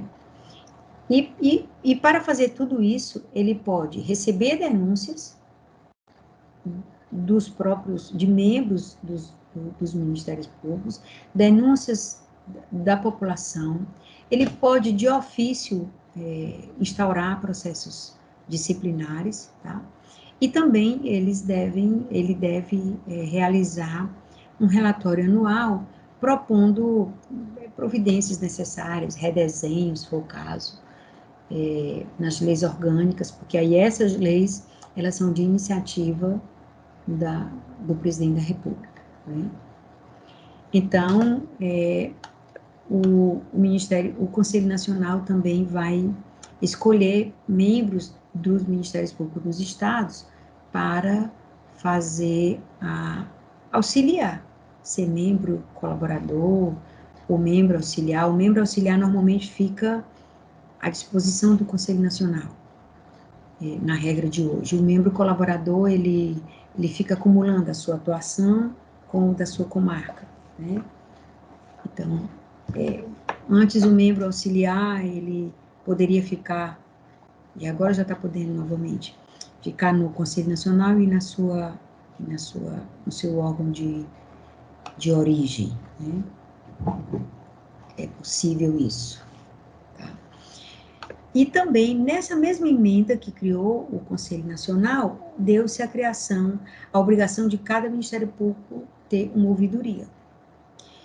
E a ouvidoria, ela tem esse papel de fazer a interlocução entre a sociedade e o Ministério Público, tá? E receber reclamações, não são as reclamações sobre o descumprimento de deveres funcionais, são reclamações sobre a prestação de serviço do Ministério Público, né, que tem uma diferençazinha aí. A reclamação sobre o descumprimento do dever funcional, ela é relacionada ao corregedor, que no CNMP também tem um corregedor, tem a Corregedoria Nacional do Ministério Público. Então, ela que vai investigar esse deslize, vamos dizer assim, dos membros dos Ministérios Públicos, do Ministério Público Brasileiro. Mas no caso da ouvidoria, o que ela vai receber de reclamação é exatamente sobre aquela prestação de serviço. Se por acaso nessa reclamação encaminhada à ouvidoria tiver alguma questão, algum fato relacionado ao descumprimento do dever funcional do membro, aí isso é encaminhado para a corregedoria. Senão nós teríamos dois órgãos, né, se sobrepondo aí nas mesmas funções. Então, é importantíssimo o papel da ouvidoria do Ministério Público. Por quê? Em razão desse diálogo mais aberto, né, sobre denúncias que às vezes as pessoas, ou insatisfação que as pessoas querem mostrar sobre a condução dos trabalhos realizados ou da atuação realizada pelo Ministério Público. Por exemplo, alguém pode chegar para a ouvidoria e dizer, olha, em novembro de 2020 eu encaminhei para a promotoria X uma denúncia sobre uma questão no posto de saúde da cidade X. E até agora não recebi nenhuma resposta, não recebi nenhuma informação se isso foi tratado, se não foi tratado. Então, a ouvidoria chega para a promotoria e fala assim, olha, nós recebemos essa informação aqui, o que foi feito? Não, foi tomada tal e tal providência. E por que não avisaram para ele? Avisa para o cidadão, né? Então, é um lembrete, né? E a ouvidoria retorna ao cidadão demonstrando o que foi feito. É uma interlocução muito interessante. Além de poder apresentar os trabalhos e a atuação do Ministério Público para a coletividade, né? Bom, no Ceará, né, já estamos chegando aqui ao finalzinho dessa nossa explanação, mas eu queria apresentar para vocês a estrutura do Ministério Público do Estado do Ceará, né? Nós temos uma lei orgânica, que é a Lei Complementar Estadual 72, mas quando a Constituição foi promulgada em 1988, foi editada a Lei Federal 8.625, botou um 8 aqui, em 1993. Então, essa lei orgânica, ela estabelece todos os parâmetros relacionados àquilo que a Constituição fala. Então, quando a Constituição fala, por exemplo, sobre a lista de promoção, quando fala da alternância da promoção, merecimento, antiguidade, quando fala que o procurador, que isso é uma grande questão relacionada à nossa autonomia, que o procurador é escolhido por eleição, né, pela instituição, pela classe, pelos membros, como deve ser o processo de preparação de eleição, né, como deve ser encaminhado para o Poder Executivo, para o governador escolher aquela lista tríplice escolhida, indicada pela classe, as regras relacionadas à questão dos deveres funcionais, tudo isso está nessa lei orgânica, amparado naquilo que a Constituição diz, e cada estado, no caso do Ministério Público dos Estados, vai ter a sua lei estadual. No nosso caso, a nossa lei é a Lei Complementar número 72. E aqui, só para vocês terem uma ideia sobre a nossa estrutura, então, o Ministério Público do Estado do Ceará, ele compreende os órgãos da administração superior, os órgãos de administração, os órgãos de execução e os órgãos auxiliares. E aí ela vai detalhar cada um, né? O que são órgãos da administração superior? É a Procuradoria-Geral de Justiça, né? O Colégio de Procuradores de Justiça, que é formado por todos os procuradores, o Conselho Superior do Ministério Público, que é um número reduzido de procuradores, que tem essa função de exatamente promover, de fazer a investigação sobre a atuação funcional dos membros, e o Corregedor-Geral do Ministério Público. Então, esses aqui são órgãos da administração superior do Ministério Público. Órgãos da administração do Ministério Público são as Procuradorias de Justiça, né, as Promotorias de Justiça, o PROCON, que é o Programa Estadual de Defesa do Consumidor, e a Ouvidoria Geral do Ministério Público. Órgãos de execução, ó, vejam que aqui a gente tem a administração superior, está aqui, órgãos de administração estão aqui, órgãos de execução, que são os que nós vamos ver agora. Então, os órgãos de execução são o Procurador-Geral. E o que é isso, o órgão de execução? O órgão de execução é aquele órgão que está relacionado a realizar, fazer, especificamente aquelas funções institucionais, notificar, requisitar a instauração de inquérito, instaurar inquérito civil, né, se manifestar em processos judiciais. Então, são órgãos de execução, o Procurador-Geral de Justiça, né, o Conselho Superior do Ministério Público. Por quê? Porque o Conselho Superior do Ministério Público, ele vai examinar o arquivamento daqueles inquéritos civis que o promotor instaurou e arquivou. Aí ele vai olhar, isso aqui não deveria ser arquivado, isso aqui deveria ir para frente, então esse promotor não deve ser constrangido a ficar nesse assunto, vamos então para outro promotor. Os procuradores de justiça, né, que estão oficiando com seus ofícios de segundo grau, e os promotores de justiça de entrância inicial, entrância intermediária e entrância final. E no caso também, no nosso caso, do Ceará, a junta recursal do DECOM, né, do Programa Estadual de Proteção ao Consumidor, que é quando uma empresa é autuada por descumprir o Código de Defesa do Consumidor e ela acha que foi indevida, ou que houve alguma falha formal, ou o valor foi exorbitante, aí ela recorre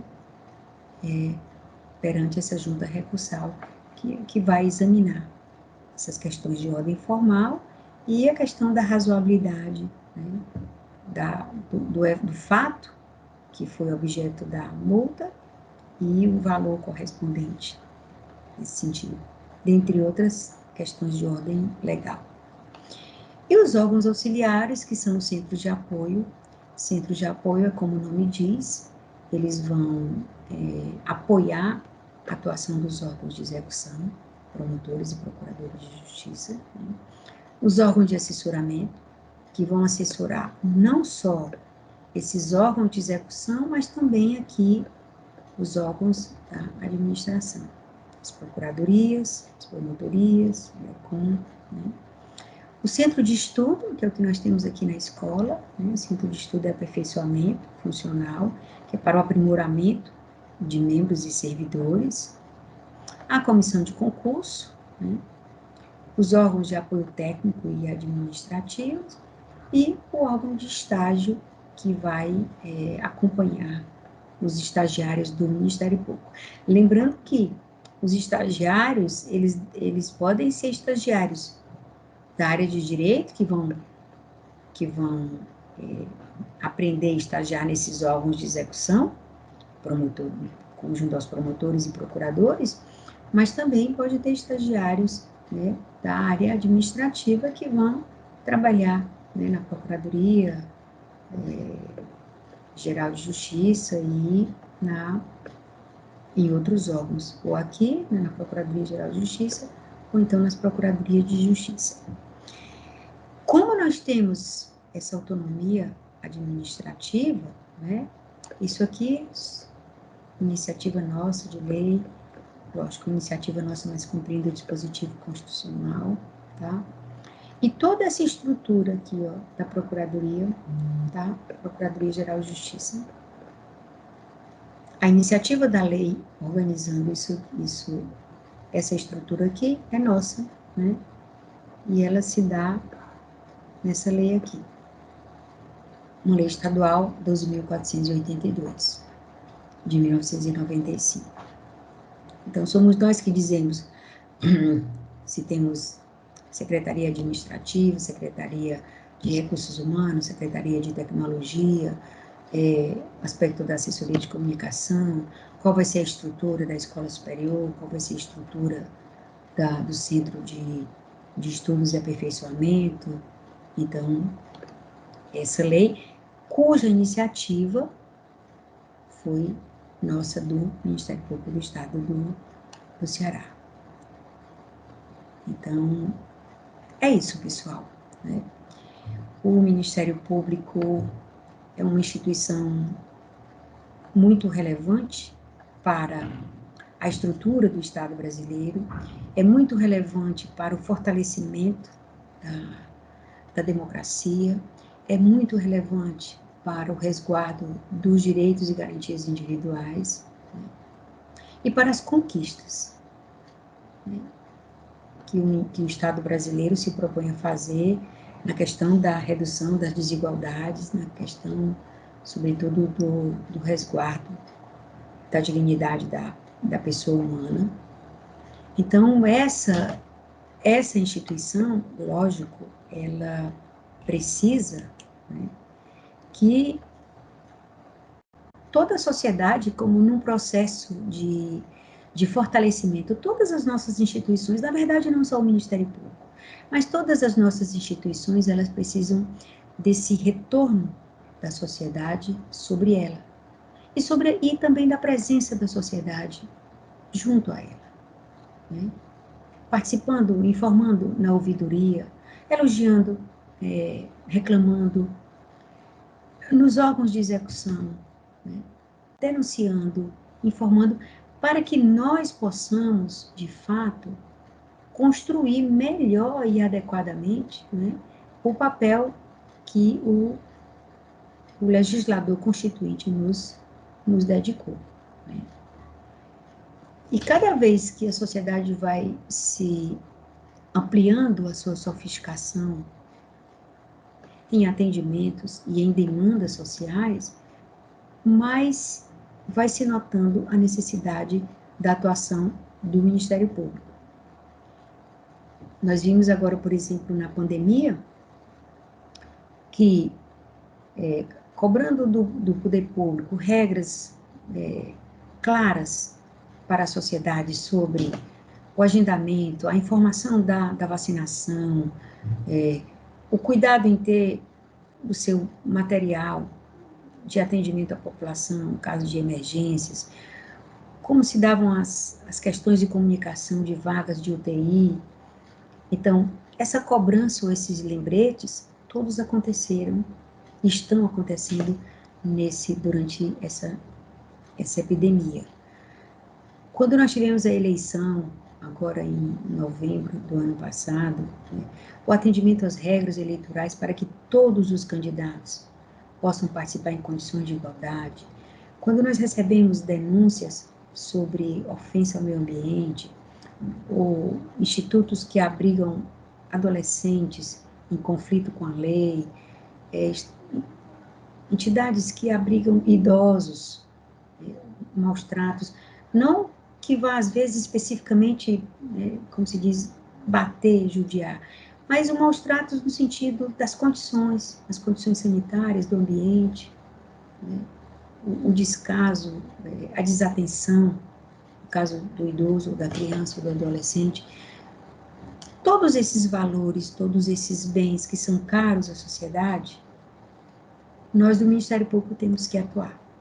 E a nossa atuação se dá melhor e mais consentânea com o Estado brasileiro que nós temos que construir, ajudar a construir, se nós tivermos uma parceria boa com a sociedade e, sobretudo, se cada um de nós que trabalha no Ministério Público, seja na estrutura administrativa, nos órgãos de apoio, nos órgãos auxiliares, nos órgãos da administração, cada um de nós e todos nós, né, compreendemos essa dimensão coletiva, essa dimensão de crescimento e de fortalecimento do Estado brasileiro dentro dos princípios democráticos contemporâneos. Aí sim, né, estaremos sempre construindo uma sociedade justa e solidária. Quero muito, mais uma vez, agradecer o convite da escola e do Centro de Estudos, né, do Ministério Público, pela oportunidade, e a todos vocês que estão aqui, né, me ouvindo e conhecendo algumas peculiaridades do Ministério Público, em particular, né, do Ministério Público em geral e também do Ministério Público do Estado do Ceará, que me é muito caro. Muito obrigada, né, e até breve, se Deus quiser.